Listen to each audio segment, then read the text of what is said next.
Welcome to the Venari Podcast. My name is Joe Knight, and I lead the commercial function within the life sciences and healthcare practice here at Venari Partners. For the next episode in our Biopharma Chief Commercial Officer series, I'm joined by Eric Luthi, Chief Commercial Officer at Evergeen Theragnostics. Eric spent nearly 20 years at Merck in progressively senior leadership roles before making the jump to Idorsia in 2019.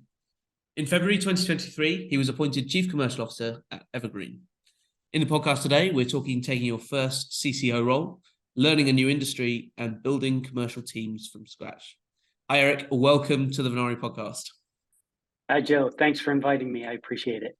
It's awesome to have you with us. So tell us a little bit about your career to date first. How did that unroll? When I think about my career, at least my career to date, I kind of think about it in three stages, I guess, if you will, all roughly equal in time frame.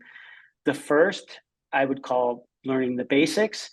Essentially, I joined Merck, large pharmaceutical company, and I took a path that was very typical of most US big pharma development paths. So I started as a sales rep, then as a market research analyst, a product manager in a number of roles. Then as I started to think about the second part of my career, I would kind of call that broadening my perspective, where I tried to take roles that were different from the traditional path. So I took a role in corporate strategy where I could see things kind of above product and to understand how corporations were making decisions about how to conduct business. Another one was new product planning, which I think was a really important step in my career to understand, especially in a pharmaceutical company, how products are developed and working with our scientists on a day-to-day basis to figure out the best way to bring those to market. And then the last part, or the current part of my career, I would call developing my general management skills. So here I started out as a business unit head in Canada, where I had the opportunity to oversee multiple products and multiple layers of management. Then to rebuild the commercial function at Idorsia, and then a small stint as a general manager in a major market, and now finally as Chief Commercial Officer here at Evergreen. So really kind of three stages, all leading into this role, is the way I think about it. Well, congratulations on the CCO role. I'd like to ask you about how that first almost a year has been in that role. What have been your key priorities? How have you approached that Chief Commercial Officer role? It's been obviously a great experience and a new one for me and a very unique one. I was commercial employee number one at Evergreen as we were starting to build and prepare for the launch of our first product and filings of our next ones. So I came into the role with zero commercial infrastructure. And I started to think about the priorities in a couple of ways. First, when you start from scratch, it's really about defining the capabilities. What is it that we need to do to be successful? The second is, how do we identify the right team to get this all done? And then the third is, well, we have to actually execute that work. So, if I think about defining the capabilities, I can completely from scratch. There's, of course, the product things that every new product launch has to do.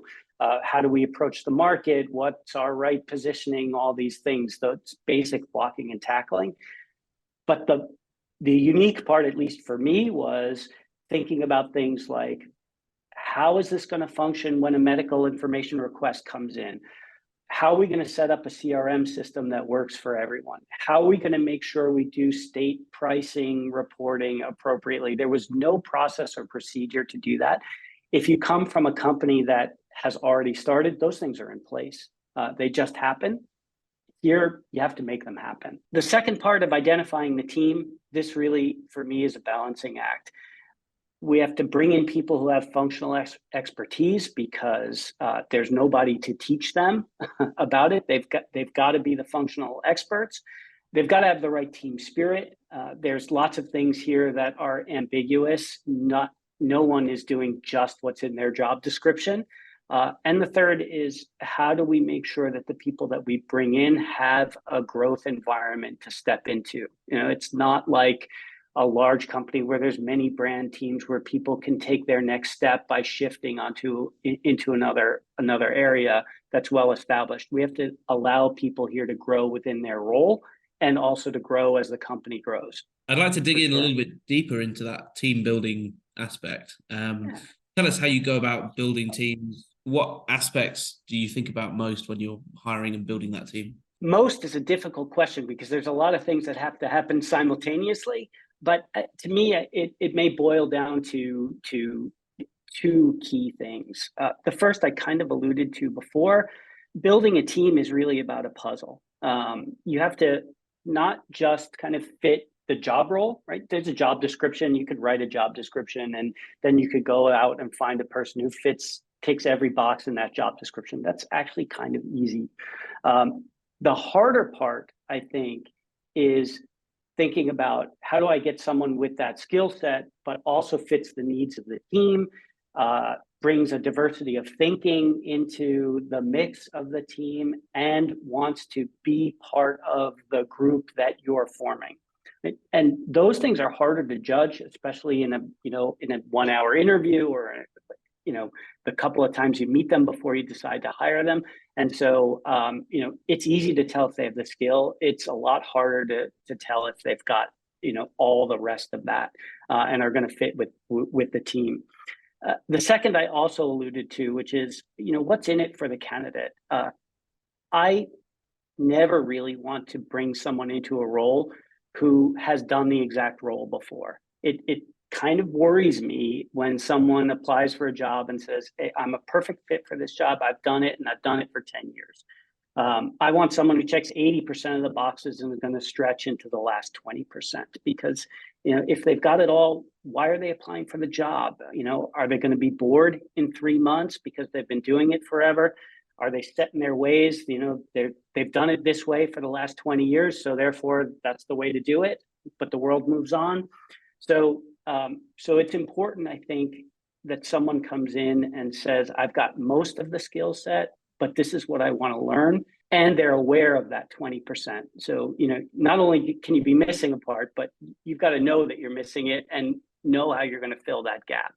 Those to me are the most successful people in new roles because they're hungry. I'd like to ask you now about the global aspects of your career. I think you've spent a lot of time in different countries and moving around the world. How do you think about that importance of global experience, I think for yourself, but then also for the team as you build them? I'm obviously very biased here, having spent 6 years abroad in a number of countries, but I can say definitively that those years abroad for me were probably the most formative, both from a career perspective and from a personal perspective. It kind of started probably with my father, who's an immigrant to the US, and always reinforced to me that you should have international experience. The world doesn't revolve around the US, although many people think that that's true. And I remember very distinctly as a junior marketer approaching a mentor of mine and saying, I think I'd like to do a stint overseas at some point. And he looked at me a little bit funny and said, why would you do that? We're a US-based company. We're always going to drive most of our revenue and certainly most of our profitability from the US. And why would you want to go outside the US? And I'm extremely glad that I never followed his advice. Because you learn so much when you take a role outside kind of your home market. You learn a whole way. The whole marketing environment is different. You go from, in my case, the US of multiple payers and really consumer-driven demand to a single payer HTA system. You have to operate completely different. You have to change your mindset, and you don't get that unless you broaden your experience. You can take a global role, but it's not the same. The other, I think, is you learn really how to make choices, especially if you're leaving the US. In the US, yes, you have to make choices, but the facts of the matter are your budgets are big and you want to do everything to kind of maximize your revenue. But you think a little bit differently when you're in a smaller country and your job is to actually maximize profitability. You make different choices, and you learn to think more critically about the things that you're doing. The other thing that I think is a very personal development, which is at least English speakers are really lucky that pharma conducts its business in English. And then you throw yourself into an environment where very few people are speaking their native language, and you're being accommodating, accommodated, not accommodating. And it's humbling because you're the foreigner, you're being accommodated, and you also learn that Americans talk fast and loud and over each other, and you have to spend a lot of time looking around and looking for the quiet person who's thinking in another language and making sure that you pull their thoughts out, because actually that's the valuable nugget is going to be there. So I think you learn a lot on how to communicate, how to deal with people, how to lead, and how to think much more broadly when you go outside of your home market. I think I'd like to stay with that topic, really, thinking about learning and kind of taking on new experiences. You hadn't worked in radio before this chief commercial officer role came along at Evergreen. How has that been, getting into it and getting into a new area as CCO? A big learning curve, that's for sure. The vast majority of my career has been small molecule, big disease area, typical cardiovascular, neuroscience, diabetes, what pharma was 20 years ago, in its heyday. And then all of a sudden I find myself in this situation where we're talking about rare oncology, tumors, and radiopharmaceuticals, which is just a completely different animal. And I know there's a lot of people who say, oncology is a completely different world than the rest of pharma.